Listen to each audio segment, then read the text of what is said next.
myth of Sky Woman falling.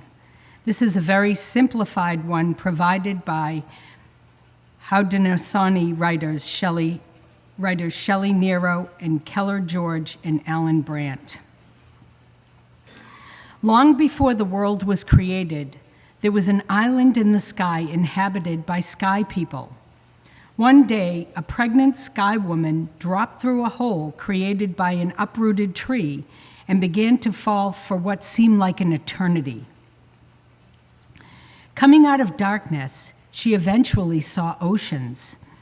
The animals from this world congregated, trying to understand what they saw in the sky.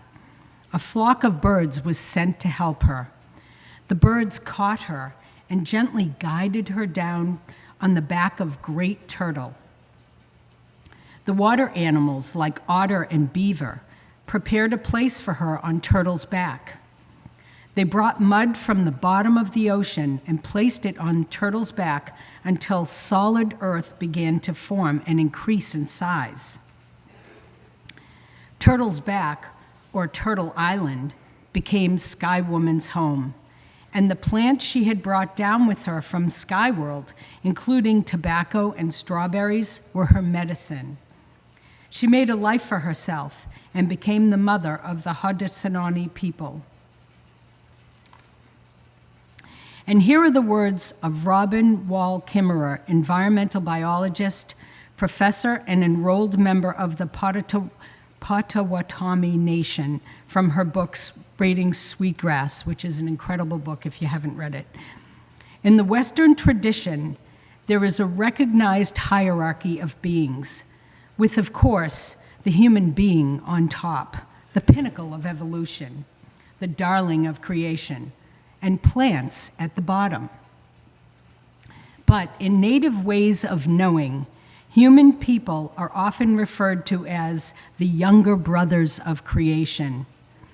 We say that humans have the least experience with how to live, and thus the most to learn. We must look to our teachers among the other species for guidance. Their wisdom is apparent in the way that they live. They teach us by example. They've been on the earth far longer than we have been and have had time to figure things out. Here end the readings. Someday, I truly hope, we will look back and marvel that there was ever a time when there was a holiday to celebrate Christopher Columbus as the discoverer of America. Enough of us will have learned enough in a non-defensive and mature way to feel a sense of deep humility that we would have ever taught our children to consider savage, murdering, thieving marauders heroes of any history. We will be able to acknowledge, again, with maturity and understanding, the patterns and practices of violent domination that have been well-funded and encouraged by powerful and ambitious rulers in many places on the globe. Instead of arguing about it, I'd like to imagine that all people will eventually have a sense of shared moral awareness, saying together, since there is ample evidence that this explorer and his crews committed atrocities, that Christopher Columbus, in fact, started the transatlantic slave trade, and since there is no question whatsoever that Christopher Columbus did not discover anything, but rather conquered and claimed what was already there, lands already inhabited, governed, and named by indigenous peoples, we can acknowledge this and agree that it has been a step towards decency to refrain from celebrating him. People of Italian descent will also wholeheartedly agree that there are many other Italians whose contributions to science and culture have ennobled humanity. Galileo, Dante, Michelangelo, Da Vinci, Vivaldi, Giorgio Armani, Lydia Bastianich.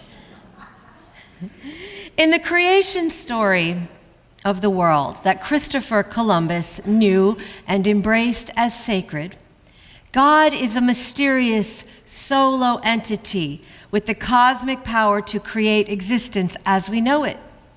This great God, and this is of course reported in the book of Genesis, the sacred scriptures of the Jewish and Christian people, creates light and firmament, dry ground, plants, the sun, moon, and stars, birds and sea creatures, land animals and humans, and finally institutes a day of rest, the Sabbath. The humans are instructed, be fruitful and multiply, and fill the earth and subdue it, and have dominion over the fish of the sea and over the birds of the air, and over every living thing that moves upon the earth. There are many creation stories among the indigenous peoples of the Americas, and we heard a version of one this morning from the Haudenosaunee or Iroquois people of Sky Woman falling. In this story, the mother goddess herself is a visitor, an immigrant, you might say. She has fallen from another realm, pregnant, literally full of life, and her landing establishes creation in partnership with other creatures. The making of the world is therefore collaborative, relational, and involves gifts being brought on behalf of it by a variety of living beings. This was not included in the version that Francine read just a moment ago, but in many versions, it is the little muskrat who dives the deepest of all into the primordial waters to bring up the necessary clod of soil from the depths and to therefore establish Turtle Island, so to spread this earth on the back of the turtle. Because the muskrat dives so deeply, he comes back up and he has drowned. And so he has made a sacrifice of himself for the creation of Turtle Island, and Sky Woman is so touched by this that she resurrects him. Imagine how different one's worldview would be growing up seeing the muskrat as an avatar of self-sacrificing love, resurrected out of gratitude and mercy by Sky Woman, as opposed to a sacrifice and resurrection story of a man, Jesus of Nazareth, born only to be sacrificed by his own Father for the sins of the world.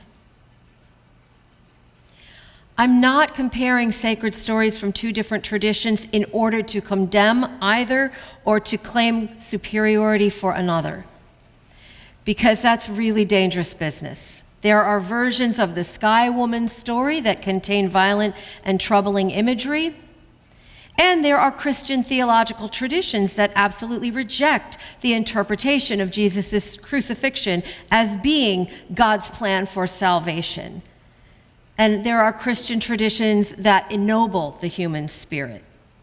What is worth noting, though, is that one of these stories, Sky Woman, was dismissed by the conquerors and colonizers of this land as being primitive. And those stories, that story and others like it, were suppressed in favor of the Christian narrative of domination, which was deemed true and necessary for salvation in the next world and the ordering of society in this one. As you know, the legacy of this zealous certainty was cultural and literal genocide. Peabody Essex Museum tomorrow is showing a number of documentaries that feature stories from the survivors of the genocide of indigenous peoples. Tomorrow, I've seen all of these short films and I really recommend them to you. Dominion has not worked for the children of Adam and Eve.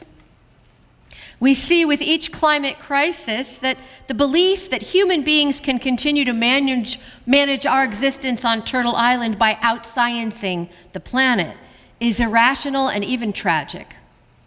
We have all watched Floridians on the news over the past week since Hurricane Ian hit, whose homes and communities are drowned and destroyed, again in some cases, talking about how they are going to build back. Right? Have you seen this? Yeah. We're going to come back. We're going to build back. Realtors in Miami proudly show properties with the assurance to prospective buyers that we've raised everything up and we've got pumps installed. It's all taken care of. Really? A 20-foot seawall built to protect a city built on porous limestone? That's dominion mentality and wishful thinking. We will keep all that water under submission. But of course we can't. We need a new worldview, one that allows for the grief of loss and failure, puts humans in proper perspective, and allows also for the humility to recognize that what humans have affected cannot, in all cases, be undone. And we have to develop new thoughts about how and where to live, or perhaps new old thoughts. During the lightning fires in the Santa Cruz Mountains in August of 2020, 12,000 lightning strikes exploded across Northern California, igniting more than 585 wildfires that grew into one massive burning organism, the CZU August lightning fire, eating all in its path, scorching some 86,000 acres, destroying 900 homes and Big Basin, California's first state park. I learned about this, and I'm quoting from the podcast, from an episode of the podcast, The Kitchen Sisters Present, which used to be a cooking, like a kitchen report, and it's become a much different podcast. Wonderful, wonderful, worth listening to. Listening to stories from the survivor of the lightning fires, I don't know if shocked is the right word, maybe like awed, very touched and schooled by the perspective of members of the Amamutsan tribal band, whose people have been stewarding that part of the land for 10 to 15,000 years. They were, of course, very sad, devastated by the losses suffered in the fire, but they also spoke with respect for the element of fire. Valentin Lopez, chairman of the Amamutsan tribal band, says, "Our ancestors saw fire as a gift from Creator in stewarding and managing landscapes." I learned from Mr. Lopez about cultural burning, an indigenous practice of using low-intensity fires to clear overgrown spaces on the landscape. And here I quote John Wakanda, member of Isleta Pueblo and the Indigenous Partnerships Director with the Nature Conservancy. He said, "Many of today's extreme fires have sprung from the attitudes that people have had towards fire over the last century. The fire was bad, not good for the landscape, and it needed to be extinguished." Dominion mentality again. If it scares, threatens, or inconveniences what humans want, put it down, stop it. Indigenous peoples have known better for thousands of years, but there is racist, colonizing history here in why they have not been able to teach or use that technology. When the indigenous people of Santa Cruz used fire to fight back against the genocidal actions of the missionaries, they were forbidden by law to set fires at all. Policies that oppress human beings oppress the earth. We are interwoven. Muskogee Creek poet and activist Joy Harjo wrote a piece called "For Those Who Would Govern." Here it is. First question, can you govern yourself? Second question, what is the state of your own household? Third question, do you have a proven record of community service and compassionate acts? Not just photo ops. Fourth question, do you know the history and laws of your principalities? Fifth question, do you follow sound principles?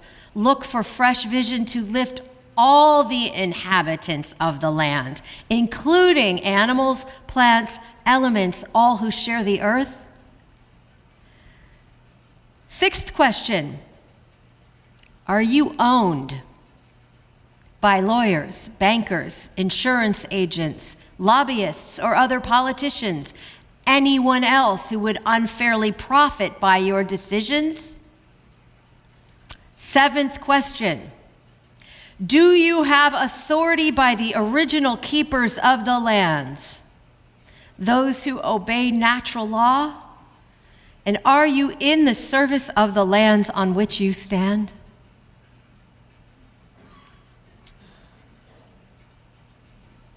White people have for a long time been drawn to indigenous wisdom traditions as spiritual resources for their own emotional fulfillment because they are people who feel a deep connection with nature. And that's okay, but indigenous wisdom is also scientific and political, ecological, and visionary. When asked several years ago what the most important message they would want to convey to the nation on the occasion of Indigenous Peoples Day would be, several Indigenous leaders from around the nation said essentially the same thing. They said, we are not history. We are not the past. We are not the present. We are rather the present.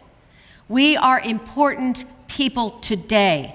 Our perspectives, our knowledge, and our experiences are not an artifact to be admired for the sake of nostalgia or sentimentalized, but are needed for today, for a more sustainable and reverent way to live together on Turtle Island.